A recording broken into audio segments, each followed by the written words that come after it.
The world is a strange planet, made of strange people, strange places, and strange events. These are the lists that expose the truth about the strangest things that happen here, on Earth, the strangest planet in the world. These are Miklists. Cloning is the process of producing individual organisms with identical or virtually identical DNA, either by natural or artificial means. This is what the smaller of the Wikipedias has to say about the process of creating a clone. Many organisms, including aspen trees, reproduce by cloning, often creating a large group of organisms with the same DNA. In fact, the largest confirmed organism on the planet, a male quaking aspen clonal colony named Pando, the name of which is Latin, unfortunately, for I spread, is estimated to be somewhere between, 10,000 and a million years old, with most legitimate approximations landing at no more than 14,000 years. Pando occupies 108 acres, or 43.7 million square decimeters of Utah, weighs nearly 6,000 tons, or 6,600 tons over in the colonies, and has managed to dodge death's greedy gaze for the last multiple millennia by reproducing via a process called, suckering, in which stems send out lateral roots that sprout additional stems that look like individual trees. And the process allows a single genetic organism to spread and grow until, in many people's opinions, there is simply too much to go around, and has been replicated a bit too successfully by Kris Jenner and her Kardashian clan. But while Pando has the innate ability to clone himself, Kardashians, along with the better parts of humanity, still rely on doctors and science to accomplish their cloning goals for them, and sometimes those clones go on to lead highly successful lives. 5 human clones that have gone on to lead highly successful lives. Number 5. Cardi B. Though the largest portion by far of her rabid fan base simply refers to the artist as Cardi, Cardi B, as she is known to scientists in the medical community the world over, prefer to call her by her lab-given name.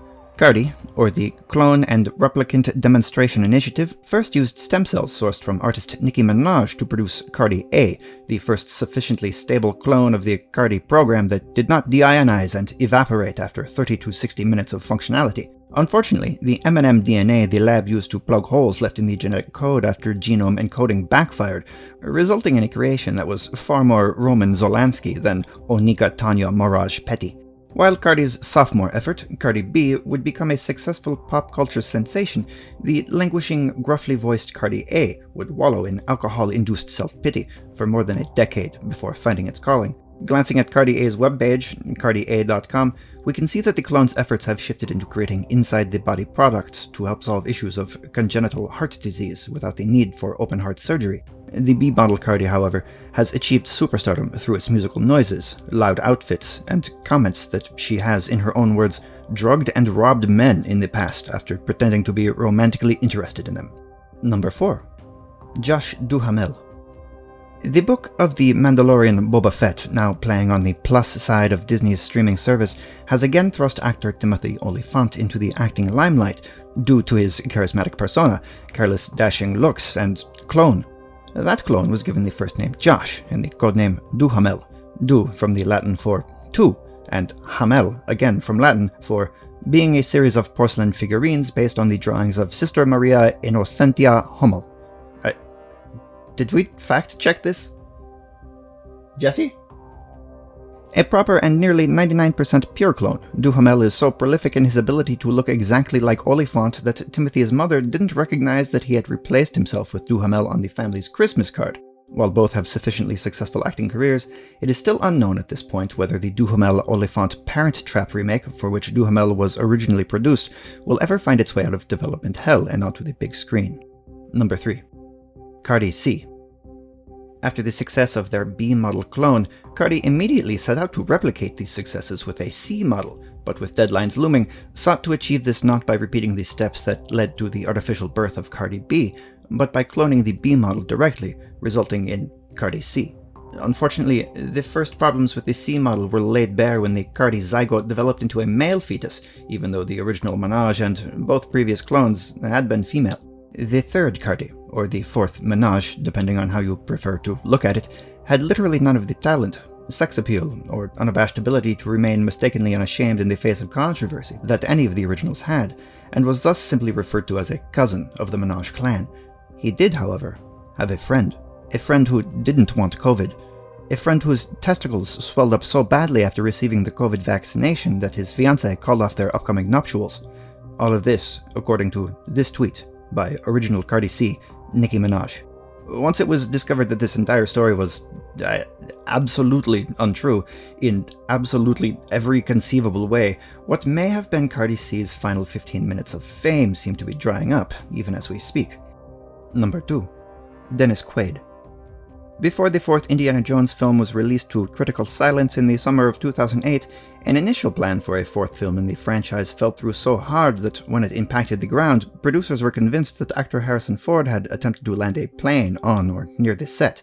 I mean, it's weird how they keep giving that guy planes, right? Anyway, Ford's first clone, another actor, given the name Dennis by lab technicians at Quaid Genetics, so closely resembled a young Ford that Ford's wife, Calista Flockhart, invited Dennis to the set of Ally McBeal in the early 2000s to introduce him to the cast and crew as her husband. Unfortunately for Lockhart, one of the Ally McBeal producers had recently seen Quaid's performance in the film Traffic, and logically assumed that she had been lying about the identity of her husband. Ally McBeal would come to an end, not a full season later. Quaid would go on to give his most Ford-like performance in 2004's Flight of the Phoenix, a bit of an in-joke amongst producers, and is put on standby for full activation at a moment's notice each time Harrison steps into a pilot seat. Number 1. Miklos Mahanahan. Wait a minute, there has been some sort of mistake here. Miklos Mahanahan is not a clone at all.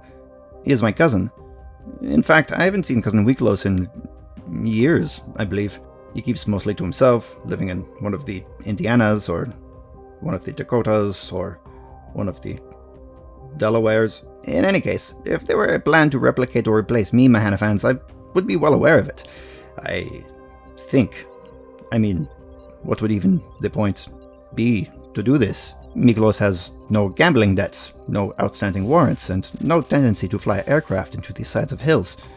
In that case, perhaps I am the clone? No. I mean, if I were pretending to be someone else, I would realize it. No? Wait, that's it? We don't have a replacement number 1? This is a little embarrassing, Mahanafans, but once again I must reiterate, Miklos Mahanahan is not some evil clone hell-bent on taking over my media empire. That would be a strange turn of events, likely leading to several conspiratorial content pieces being uploaded to this channel in the near future. We have no reason to tease anything here, Mahana fans. It's just me. Well, and Ralphie, and Holden, and to a much lesser extent, Jesse.